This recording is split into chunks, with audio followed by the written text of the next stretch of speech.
semangatku dan ku bela sampai habis nafasku. Jangan pernah menyerah, sudah terlalu lama kita terlelap. Kita raih semua mimpi.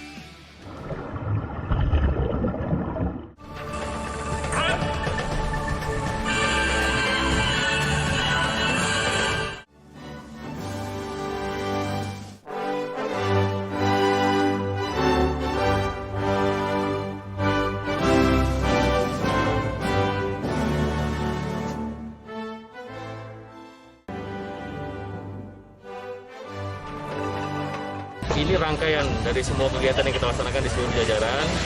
Dari mulai kita bekerja sama dengan teman-teman dari kepolisian, dari PD, ya, dari Bukit Tiro, kemudian di Burni Telong, di Penemeria, kemudian di Langsa, di Bukit di Langsa, dan ini sekarang kita laksanakan dari bawah, dari laut, ya, dasar laut. Sehingga dari mulai ketinggian sampai dengan dasar laut. Ini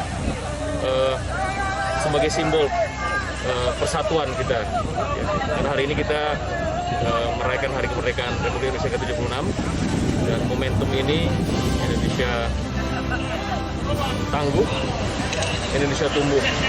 Ya, kita juga jadikan ini momentum kita bersatu melawan pandemi COVID yang sampai sekarang ini masih melanda negara kita. Bersatulah untuk